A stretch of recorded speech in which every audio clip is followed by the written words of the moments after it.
Hello everyone, welcome back to my channel Jaya Nila. সবাই কেমন আছো? আশা করি সবাই ভালো আছো আর আমিও ভালো আছি। তো আমাকে তো এখন তোমরা দেখতেই পাচ্ছ, আমি এক জায়গায় যাচ্ছি।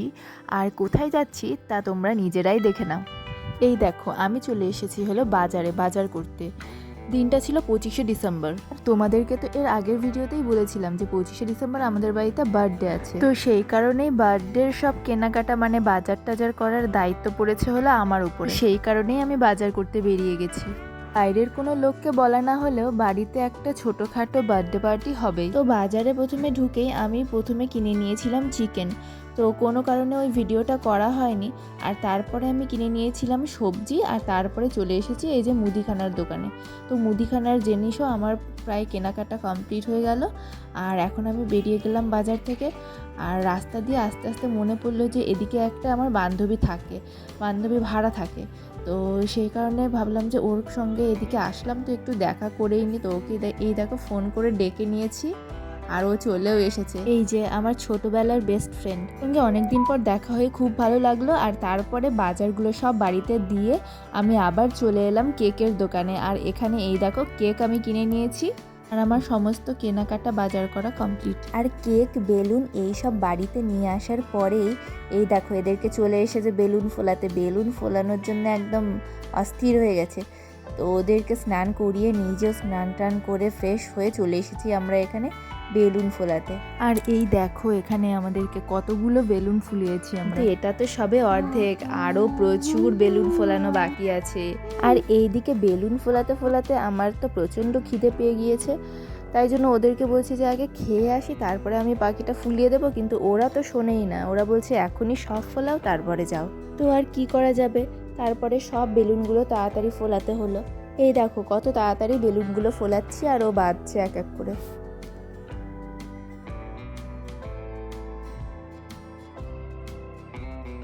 তো এই দেখো এখানে আমাদের বেলুন টাঙানো কমপ্লিট হয়ে গেছে। আর এখন হয়ে গেছে সন্ধে।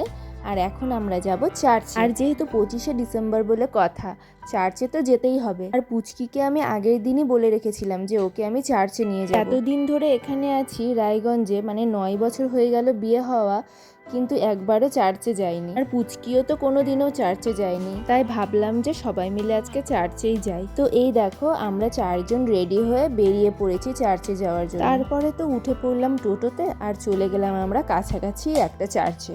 আর ওইখানে গিয়ে দেখলাম কি সুন্দর লাগছে, কি সুন্দরই না সাজিয়েছে।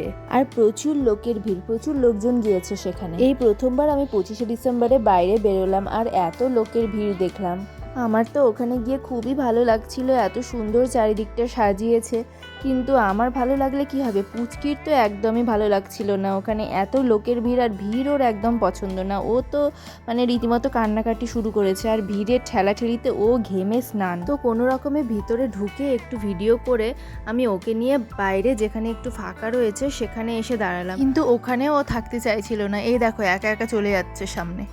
আসলে আমি ওকে বলেছিলাম যে চার্চে গেলে স্যান্টাকে দেখাবো, ওখানে স্যান্টা সাজবে, ওখানে স্যান্টাকে দেখাবো। কিন্তু ও তো স্যান্টাকে দেখতেই পেলো না, মানে কেউই সাজেনি। প্রত্যেকবারই কাউকে না কাউকে সাজায়, কিন্তু এবার কাউকেই সাজায়নি। আরও ওখানে গিয়ে শুধু লোকজন দেখছে, এত ভিড়ের ঠেলাঠেলি, আর স্যান্টাকে দেখতে পেলো না। ওর জন্য আরও ওর মন খারাপ। ওর মন ভালো করার জন্য আমি ওকে নিয়ে চলে আসলাম একটা খেলনার দোকানে, যে ওখানে যদি কিছু কেনে তাহলে ওর মনটা হয়তো ভালো হবে। তো ওখানেও কিনে নিল এই যে একটা পাইপের মতো খেলনার জিনিস।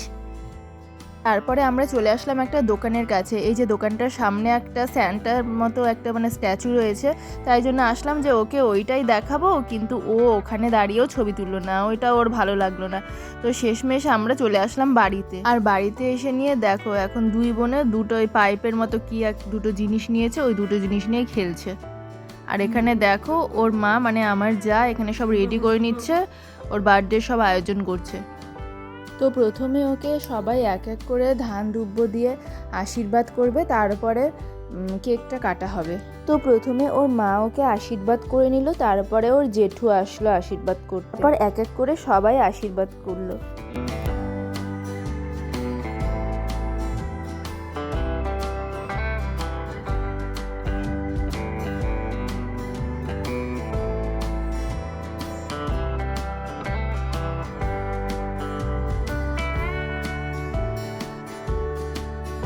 সবার তো আশীর্বাদ করা কমপ্লিট, এখন ওর বোনই বা কেন বাদ থাকে, তো এখন ওর বোনও ওকে আশীর্বাদ করে দিল।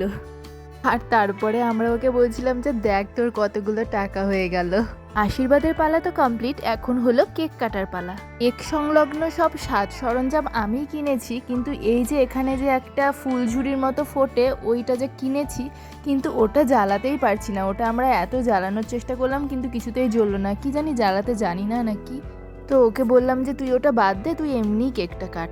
তারপরে শুরু হলো কেক কাটা, আর আমরা সবাই মিলে happy birthday to you, happy birthday to you এই গানটা তো করতেই হবে, তো এই গানটা করলাম। আরও কেক কাটলো আর সবাইকে খাওয়ালো। আচ্ছা বন্ধুরা, কেকটা কেমন হয়েছে বলো তো? কেকটা কেমন হয়েছে তা আমাকে তোমরা কমেন্ট করে প্লিজ জানাবে।